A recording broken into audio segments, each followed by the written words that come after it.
بسم اللہ الرحمن الرحیم۔ السلام علیکم۔ مار صفدر علی سٹی نیوز 7 سے جبری مشقت کے خاتمے کا پروگرام لے کے حاضر ہے۔ ہم بات کرتے ہیں پاکستان میں جبری مشقت کرنے والے ان مزدوروں کی جو پاکستان کا سب سے پچھڑا ہوا طبقہ ہے۔ ان مزدوروں میں خواتین بھی شامل ہیں، ان مزدوروں میں بوڑھے بھی شامل ہیں، ان مزدوروں میں بچے بھی شامل ہیں۔ پاکستان شاید دنیا کا واحد اب وہ ملک رہ گیا ہے جہاں جبری مشقت، غلامی آج بھی جاری ہے۔ وجوہات کیا ہیں؟ مختلف وقتوں میں، مختلف ادوار میں ہم نے ان پہ بہت بات کی ہے، آئندہ بھی بات کرتے رہیں گے۔ کچھ چیزیں جو میں سمجھتا ہوں کہ بہت ضروری ہیں، وہ صرف یہ ہے کہ اگر پاکستان میں کوئی پولیٹیکل ول، اس طرح کی اسٹرانگ ول آ جائے جس کی بنیاد پہ یہ فیصلہ کر لیا جائے کہ ہم نے آئندہ جبری مشقت کا خاتمہ کر کے ہی دم لینا ہے، تو میں سمجھتا ہوں کہ جبری مشقت پاکستان سے ختم کی جا سکتی ہے۔ جس طرح پوری دنیا میں اس کا خاتمہ ہو چکا ہے، ہمارے جیسے تھرڈ ورلڈ کے کچھ اور 2-4 ملکوں میں ابھی بھی یہ جاری ہے۔ اور خاص طور پہ وہ جبری مشقت جو یہاں کے جاگیرداری نظام کی وجہ سے موجود ہے، اس کے لیے ہمیں پوری کوشش کرنی ہے، اور اس پوری کوشش کرنے میں پاکستان کا سارا سماج، پاکستان کے تمام ادارے، پاکستان کی حکومت، پاکستان کی ریاست، پاکستان کے عوام، ان تمام کو مل کے اس کام پہ اپنا اپنا حصہ ڈالنا ہے۔ تب جا کے ہم سمجھتے ہیں کہ پاکستان سے جبری مشقت کا خاتمہ ممکن ہے۔ بہت سارے ادارے بنائے گئے ہیں۔ ان اداروں میں ایک خاص طور پہ جس ادارے کے ساتھ ہم نے بہت سارا کام بھی کیا ہے، اور اس ادارے نے پاکستان میں بہت ساری رہنمائی بھی دی ہے، اس ادارے کے حوالے سے جب ہم بات کرتے ہیں تو ہمارے ذہن میں ایک نام آتا ہے، وہ بڑا نام ہے محترمہ فوزیہ وقار صاحبہ کا۔ انہوں نے پورے پاکستان میں ہی نہیں، پوری دنیا میں انہوں نے بہت سارے خاص طور پہ جینڈر ایشوز کے اوپر بہت کام کیا ہے، اور اس کام کرنے کے نتیجے میں ہم کینیڈا میں دیکھیں، ہم پاکستان میں دیکھیں، ہم UN میں دیکھیں تو بہت ساری ٹریٹیز پہ انہوں نے کام کیا، بہت ساری جگہوں پہ خاص طور پہ صنفی معاملات جو تھے ان کے حوالے سے انہوں نے بڑی اہم رہنمائی دی، اور اس رہنمائی دینے میں میں سمجھتا ہوں کہ فوزیہ وقار صاحبہ کا بہت بڑا ہاتھ ہے۔ آج جبری مشقت کے خاتمے کے لیے پاکستان کے حوالے سے ہمارے ساتھ ہماری مہمان ہیں جناب محترمہ فوزیہ وقار صاحبہ۔ آپ کا بہت شکریہ، آپ تشریف لائے۔ جبری مشقت کے خاتمے کے حوالے سے ہم کوشش کر رہے ہیں کہ اس طرح کی چیزیں سامنے لے کے آئیں جن کے اوپر حکومت وقت اور ہمارے مختلف ادارے جو ہیں وہ بہتر کام کر سکیں۔ آپ سے رہنمائی کی ضرورت ہے۔ آپ نے بہت کام کیا ہے، خاص طور پہ سول سوسائٹی کے ساتھ مل کے، حکومت کے ساتھ مل کے۔ کینیڈا میں آپ نے بہت کام کیا ہے، ان کی کمیونٹیز کو ڈیولپ کرنے میں آپ نے بہت کام کیا ہے، اور یہاں پاکستان میں اب آپ جو کام کر رہی ہیں راہ کے حوالے سے، میں سمجھتا ہوں کہ وہ بڑا اہم کام ہے۔ محترمہ فوزیہ وقار صاحبہ CEO ہیں راہ centre for management and development, RCMD۔ آج ہم آپ سے درخواست کرتے ہیں کہ ہمیں رہنمائی دیں کہ ان کے مزدوروں کے جو حالات کار ہیں وہ کس طرح بہتر ہو سکتے ہیں، ان کے ڈیٹا کلیکشن کیسے ہو سکتی ہے، اور اگر پراپر ڈیٹا کلیکشن ہو جائے تو میں سمجھتا ہوں کہ حکومت کے لیے بہت آسان ہو جاتا ہے پھر اپنے پروگرام اور پالیسیز طے کرنا۔ جی محترمہ۔ شکریہ ماہر صاحب۔ میرے خیال سے آپ نے جب کہا کہ اگر پولیٹیکل ول ہو تو بہت ساری چیزیں ہو جاتی ہیں، سب سے پہلے کسی بھی ایسے گروپ کا جس کا استحصال ہو رہا ہو، اس کے حالات بہتر کرنے کے لیے پولیٹیکل ول اور لیڈرشپ کی بہت زیادہ ضرورت ہے، وہ اس کے بغیر کچھ نہیں ہو سکتا۔ مگر یہ تو ہم بہت دیر سے سنتے بھی آ رہے ہیں، دیکھتے بھی آ رہے ہیں کہ پولیٹیکل ول آتی اور جاتی ہے آن ایشوز جو کہ مزدوروں کے ایشوز ہیں۔ جب یہ آنے اور جانے کے چکر میں پھر کیا کیا جائے تاکہ یہ کچھ بہتر ان کے حالات بہتر ہو سکیں۔ تو آپ نے بات کی ڈیٹا کی، میں ہمیشہ سے اس بات کی قائل رہی ہوں کہ کیونکہ ہم حقوق کی آواز جب اٹھاتے ہیں تو اس میں اس میں ہم اعداد و شمار نہیں اکٹھے کر پاتے، جس کی وجہ سے ان کا جو میگنیٹیوڈ ہے یا جو ان کی اسکیل ہے اس کا اندازہ شاید نہیں ہو سکتا، اور وہ اتنا بڑا ایشو نہیں بنتا۔ تو آپ اس سے اندازہ لگائیں کہ جو بانڈڈ لیبر ہے یا جو لوگ جبری مشقت میں ہیں ان کی تو کیا ہی بات کریں، انفارمل لیبر پاکستان میں 72% لوگ انفارمل لیبر میں ہیں۔ اتنا بڑا ایک نمبر 72% جن کے پاس کوئی یا کانٹریکٹس نہیں ہیں، یا وہ رجسٹریشن نہیں ہے، یا ان کو سوشل سیکیورٹی مہیا نہیں ہے، جو کسی کھاتے میں نہیں آ رہے، ان کا استحصال کتنا زیادہ ہو رہا ہوگا۔ سب سے پہلے تو ضروری ہے کہ ہم ایک سسٹم جو ہے وہ مؤثر بنائیں جس سے ان کے کم سے کم ان کو باقاعدہ کانٹریکٹ دیے جائیں، اور مزدوروں کو کسی سوشل سیکیورٹی کے نیٹ میں لایا جائے۔ آپ دیکھیں پنجاب میں تقریباً 3 کروڑ اور 86 لاکھ بندہ کام کرتا ہے، جسے ہم لیبر کا نام دیتے ہیں۔ اس میں سے صرف 2% سوشل سیکیورٹی کے اداروں کے ساتھ رجسٹرڈ ہے، منسلک ہے۔ اب یہ کیا وجہ ہے، یہ کیوں ہو رہا ہے؟ یہاں پہ نہ صرف وہ پولیٹیکل ول آتی ہے، بلکہ وہ ایک نظام جو فیوڈل سسٹم ہے، یا جہاں پہ اسپیشلی پنجاب میں یا باقی جگہوں پہ کہیں ٹرائبل سسٹم ہے، بٹ موسٹ امپورٹنٹلی یہ جو فیوڈل سسٹم ہے، جاگیردارانہ نظام، اس سے کچھ لوگ تو انرچ ہو رہے ہیں، ان کو فائدہ ہو رہا ہے، باقیوں کو وہ استحصال کرتے ہیں، تو تبھی پھر امیر ترین ہوتا جاتا ہے اور غریب ترین ہوتے جاتے ہیں۔ تو اس لیے بہت زیادہ ضروری ہے کہ ہم ان اعداد و شمار کو ذہن میں رکھیں کہ 72% انفارمل لیبر ہے۔ خواتین کی جو لیبر ہے وہ رپورٹ ہوتی ہے تقریباً کسی جگہ مطلب پاکستان کے لیول پہ 23% کے قریب، اور کچھ 28% پنجاب میں ہے۔ مگر کیا خالی اتنی عورتیں کام کر رہی ہیں؟ ایگریکلچر میں جو رورل ایریاز میں اتنی زیادہ عورتیں کام کر رہی ہیں، وہ کسی کھاتے میں نہیں آتی ہیں۔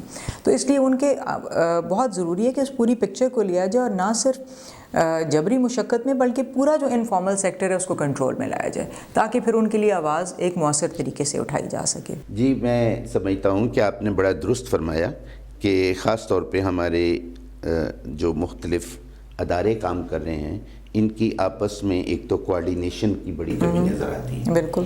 اور جب ہم بات کرتے ہیں سوشل سیکیورٹی کے حوالے سے، تو یقیناً میں اگر فگر آپ کے سامنے رکھوں تو اس وقت صرف پنجاب میں more than 12 to 15,000 brick kilns are functional، جو برک کلن اونر ایسوسیشن اون کرتی ہے، جبکہ ہمارا ڈپارٹمنٹ جو ہے، لیبر ڈپارٹمنٹ ہو، سوشل سیکیورٹی والے ہوں، وہ کہتے ہیں جی ٹوٹل کوئی 7,500 8,000 کے قریب بھٹے ہیں یہاں پہ۔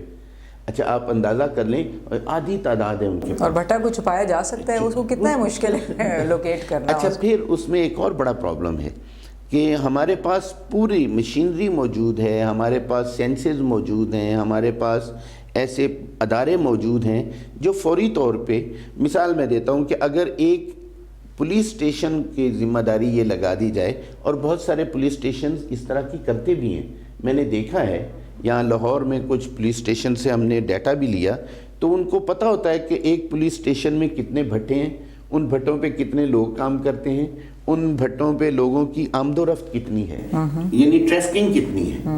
تو اس حوالے سے اگر صرف پولیس کو ہی کسی ڈسٹرکٹ کے ڈی پی او کو کہہ دیا جائے کہ ہمیں ہر مہینے آپ سینسس دیں کہ کتنے بھٹے ہیں اور وہاں کتنے لوگ کام کر رہے ہیں، تو ہمارے سامنے ڈیٹا آ جاتا ہے۔ لیکن بڑا انفارچونیٹ ہے کہ ہمارے پاس آج تک یہ ڈیٹا نہیں آ سکا کہ ایک بھٹے کے اوپر بندے کتنے کام کرتے ہیں۔ Bonded labour liberation front Pakistan کی ریسرچ کے مطابق کوئی بھی برک کلن جو ہے وہ کام نہیں کر سکتا اگر اس کے اوپر 35 سے لے کے 50 فیملیز کام نہ کر رہی ہیں، اور ہر فیملی میں 5 آدمی کم از کم ہوتے ہیں، جن میں بچے بھی ہوتے ہیں، بڑے بھی ہوتے ہیں، ان کے والدین بھی ہوتے ہیں۔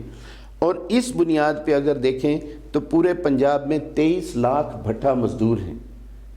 23 لاکھ بھٹا مزدور ہونے کا مطلب یہ ہے کہ کم از کم اگر 5 کی بھی ان کی تعداد لگائی جائے تو 5 لاکھ کارڈ تو ہونا چاہیے۔ بالکل بالکل، اتنے فیملی ہیڈ ہیں جو کام کرتے ہیں۔ اور ہمارا سپریم کورٹ کے بارہا کہنے کے باوجود 2013 کی سپریم کورٹ کی ایک ڈائریکشن ہے تمام ہمارے چیف سیکرٹری صاحبان کو کہ ہمیں ڈیٹا جو ہے وہ ہر مہینے بھجوایا جائے کہ کتنے کارڈ بنے، اور آج تک 8,000 کارڈ بنائے۔ اور وہ کارڈ بھی شاید پوری طرح فنکشنل بھی نہیں ہے. انفارچونیٹ. آپ سے درخواست ہے آپ بتائیے ہماری یہ جو سوشل پروٹیکشن پالیسی بنتی ہے اس کے کیا اثرات ہیں، ہم یہ جو ہمارے ونریبل سیکشنز ہیں ان کے حوالے میں؟ مہر صاحب میرے خیال سے ہمارا مسئلہ جو ہے وہ پالیسیز اور لیجسلیشن نہیں ہے، اور یہ بہت لوگ کہتے بھی ہیں کہ آپ نے بھی ذکر کیا ادارے بھی بن جاتے ہیں، قانون بھی آ جاتے ہیں. آپ کو پتہ ہے بانڈڈ لیبر کے اوپر ایک مؤثر قانون آپ سب کی مشاورت کے ساتھ آیا، مگر اس قانون کا اطلاق کرنے والے وہی لوگ ہیں جن کو سب پتہ ہے کہ اس بھٹے میں کتنے لوگ آ جا رہے ہیں، مگر وہ اس کے بعد نہیں کر رہے. اور ان سے اوپر جو لوگ بیٹھے ہوئے ہیں وہ ان کی مانیٹرنگ وہاں پہ نہیں ہے. تو یہ کوئی مشکل کام نہیں ہے، بالکل بھی مشکل کام نہیں ہے. ایک ابھی میں نے اپنے پچھلے رول میں جو Punjab commission on the status of women کی چیئر کے طور پہ ایک سروے کرایا، اور اس میں ہم نے یہ پوچھا کہ کوئی تقریباً 32,000 خاندانوں میں، گھرانوں میں ہم نے یہ پوچھا کہ جی عورتیں کتنی کام کر رہی ہیں، کتنی کام کرنا چاہتی ہیں مگر ان کو کام نہیں مل رہا، کیا وجہ ہے کہ جو کام کرنا چاہتی ہیں وہ کام نہیں کر پا رہی، ان کی کیا وجہ، اس طرح کی چیزیں. تو انہوں نے کہا کہ جی جو حالات ہیں ورک پلیس کے اوپر، جو وہاں پہ ان کا استحصال ہوتا ہے، وہ ایک بڑی وجہ ہے کہ خواتین کام نہیں کرتی ہیں.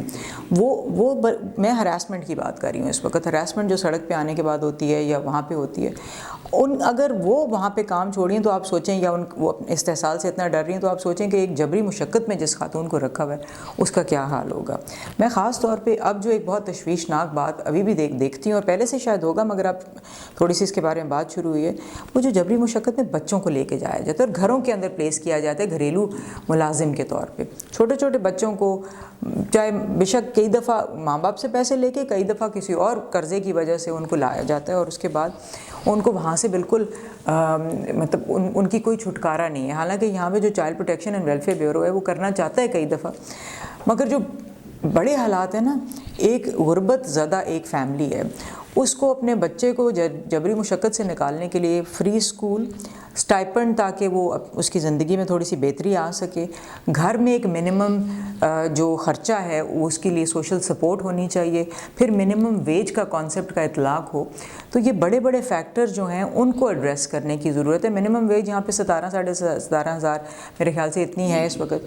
آپ دیکھیں کہ کہاں تک وہ ڈومیسٹک لیبر میں جو خواتین یا مرد ہیں ان میں سے کتنوں کو یہ ملتی ہے منیمم ویج. اسی سروے کے مطابق میں آپ کو بتاؤں کہ جب پوچھا گیا کہ کتنے لوگوں کو اندازاً منیمم ویج مل رہی ہے، تو ہمارے اس کے مطابق تقریباً 55% عورتیں منیمم ویج سے نیچے کام کر رہی ہیں. 55% آپ سوچیں، اتنی بڑی آبادی ہے اس کی، اتنی عورتیں کام کر رہی ہیں، 55% منیمم ویج سے کم کام کر رہی ہیں.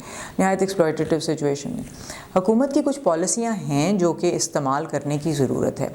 مثال کے اور دوسرا آگے جا کے بھی اور پالیسیاں آ رہی ہیں. مثال کے طور پہ جو یہ احساس پروگرام ہے، اس احساس پروگرام کو انشور کرایا جائے کہ جو جبری مشقت میں لوگ ہیں ان تک وہ پہنچ سکے، وہ تاکہ وہ کچھ اپنے پاؤں پہ کھڑے ہو سکیں. یا پنجاب میں اگر اسی کو ایکسٹینڈ کرنے کے لیے ایک سوشل پروٹیکشن فنڈ بڑا بنایا جائے، اس میں انشور کیا جائے کہ لوگوں کی جو مزدور ہیں یا جو لوگ کسی بھی قسم کے لیبر میں، وہ آ کے وہ رجسٹر اپنے آپ کو کرائیں اور اسٹیٹ اس کا ایک پارٹ پے کرے، اگر بلکہ زیادہ پارٹ پے کرے. دیکھیں نا آپ، یونیورسل سوشل سیکیورٹی کا کانسیپٹ ہے پوری دنیا میں، ہمارے تو ملک میں نہیں ہے.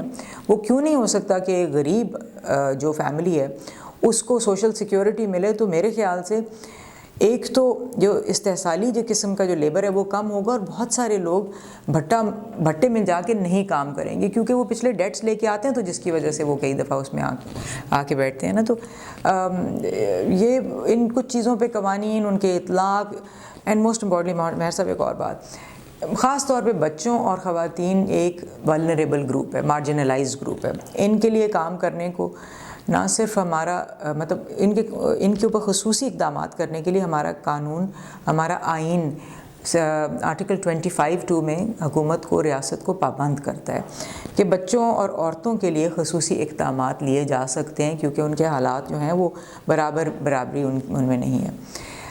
ہوتا کیا ہے کہ ان کے لیے بھی جو ادارے بنے، اگر آپ دیکھیں تو کمیشن جو ہیں عورتوں کے اوپر، چاہے پنجاب میں ہو چاہے نیشنل ہو، آج وہ بند پڑے ہوئے ہیں. ان کے اوپر کوئی بھی سربراہ نہیں ہے. سربراہ کے بغیر ادارہ نہیں چلتا. وہ 1.5 سال سے بند پڑے ہوئے ہیں. تو اس سے آپ کو نظر آتا ہے کہ ان مارجنلائز گروپ کی کیا آگے پیش رفت ہوگی ان کے حالات میں جب ان کے اداروں کو ہی بند کیا پڑا ہوا ہے اس وقت میں؟ میڈم بہت شکریہ آپ کا، بہت مہربانی، آپ نے بڑی رہنمائی فرمائی۔ میں سمجھتا ہوں کہ پاکستان میں کچھ چیزوں کو ترجیحاً اب دیکھنا بڑا ضروری ہو گیا ہے۔ اگر ہم سمجھتے ہیں کہ ہم نے غربت کا خاتمہ کرنا ہے، اگر ہم سمجھتے ہیں کہ یہاں سے جبری مشقت اور غلامی کا خاتمہ کرنا ہے، اگر ہم سمجھتے ہیں کہ پاکستان کو انڈسٹریلائزیشن میں پوری دنیا کے مقابلے میں ان کے مسابقت کے لیے ساتھ لے کے چلنا ہے، تو پھر ہمیں کچھ چیزوں کو پرائرٹی دینی ہوگی۔ نمبر 1 پرائرٹی ہماری ہنرمند تعلیم ہے۔ نمبر 2 غربت کا خاتمہ کرنے کے لیے منیمم ویج کے اوپر عمل درآمد کرنا بڑا ضروری ہے۔ بالکل، جو قوانین بھی بنے ہوئے ہیں، ہم نہیں کہتے ہیں کہ ان کو لیونگ ویج دے دیں، ان کو فیئر ویج دے دیں۔ آج پاکستان کی صورتحال جو ہے اس میں اگر ان کو ان کی منیمم ویج بھی پوری دے دی جائے تو میں سمجھتا ہوں کہ لوگوں کا سروائیول مشکل نہیں ہوگا۔ بالکل، آپ کا بہت شکریہ۔ میں ناظرین، آپ نے آج کی ہماری گفتگو سنی۔ سٹی نیوز 7 سے مار صفدر علی کو اب اجازت دیجیے۔ آئندہ ہفتے پھر آپ کے سامنے آئیں گے جبری مشقت کے خاتمے کا پروگرام لے کے۔ السلام علیکم۔ پاکستان زندہ باد۔